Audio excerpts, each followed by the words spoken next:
அன்பு நண்பர்களே, அனைவருக்கும் அன்னை சமையல் உமாவின் அன்பான வணக்கங்கள். இன்னைக்கு அன்னை சமையல்ல பார்க்க போறது இட்லி, தோசை, பொங்கலுக்கு சூப்பரான சைட் டிஷ்ங்க. கத்திரிக்காய் கொட்ஸ்.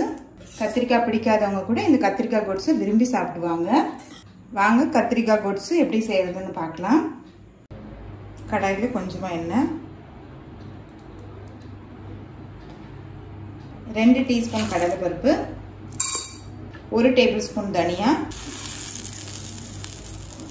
7 காஞ்ச மிளகாய். இது ஸ்லோலே வச்சு நல்ல வாசனை வர வரைக்கும் வறுத்துக்கலாங்க. இப்போ இதுலேருந்து நல்ல வாசனை வந்துருச்சு. இப்போ இது கூடவே கொஞ்சமாக பெருங்காயம் சேர்த்துக்கலாம்.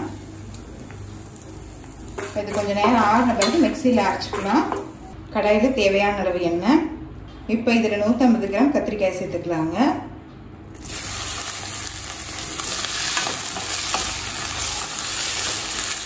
கத்திரிக்காயை நல்லா வதக்கிக்கலாம்.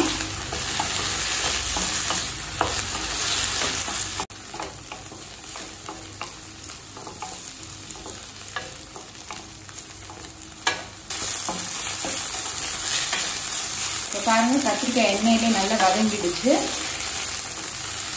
இப்போ இது கொஞ்ச நேரம் ஆறின பிறகு நம்ம மிக்சியில் அரைச்சிக்கலாம்.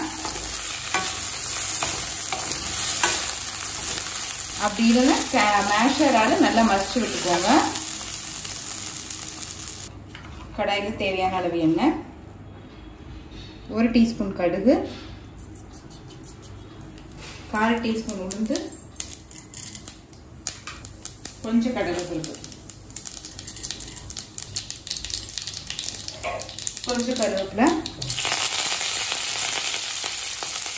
2 காஞ்ச மிளகாய், பொடியான இருக்குன்னா சின்ன வெங்காயம் கொஞ்சம் சேர்த்துக்கலாம்.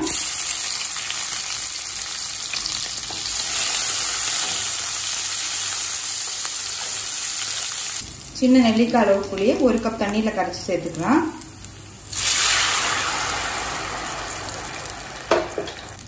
தேவையான அளவு உப்பு, கொஞ்சம் மஞ்சள். இப்போ நல்லா புளி கொதிச்சு வரட்டுங்க. இப்போ புளி சேர்த்துட்டு நல்லாவே கொதிச்சிருச்சு. கத்திரிக்காயை மிக்சியில் இது மாதிரி அரைச்சிக்கோங்க. இப்போ இதை சேர்த்துக்கலாம்.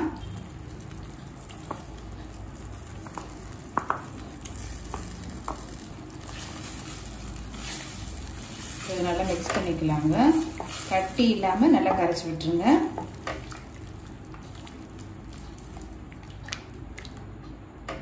இப்போ இது கூடவே 1/2 கப் தண்ணி சேர்த்துக்கலாம். கன்சிஸ்டன்சி உங்களுக்கு எந்த அளவுக்கு வேணுமோ நீங்கள் அந்த அளவுக்கு தண்ணி சேர்த்துக்கோங்க. இட்லி தோசைக்கு செய்கிறதா இருந்தால் நம்ம திக்காக செஞ்சுக்கலாங்க. இதே பொங்கலுக்கு செய்கிற மாதிரி இருந்ததுன்னா கொஞ்சம் தண்ணியாகவே செஞ்சுக்கோங்க. இப்போ பாருங்கள், கத்திரிக்காய் சேர்த்துட்டு நல்லாவே திக்காகிடுச்சு. சின்ன வெங்காயம்லாம் பாருங்கள் நல்லாவே வதங்கிடுச்சு. நமக்கு தெரியவே இல்லை சின்ன வெங்காயம் இருக்கிறதே. நல்ல எண்ணெயிலே வதக்கிட்டிங்கன்னா நமக்கு தெரியாது. இப்போ நம்ம அரைச்சி வச்சிருக்க பொடியிலேருந்து 2 டேபிள் ஸ்பூன் சேர்த்துக்கலாங்க.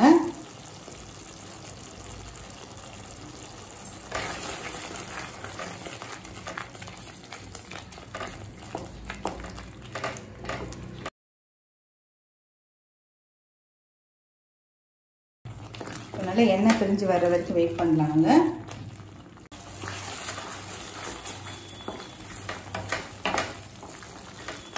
இப்போ 5 நிமிஷம் ஆயிடுச்சுங்க. எண்ணெய் நல்லாவே பிரிஞ்சு வந்துருச்சு. இறக்க போடுறதுக்கு முன்னாடி கொஞ்சமாக பெருங்காயம் சேர்த்துக்கலாம்.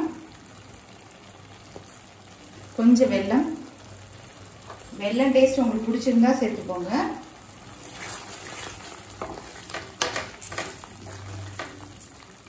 கொஞ்சம் கொத்தமல்லி.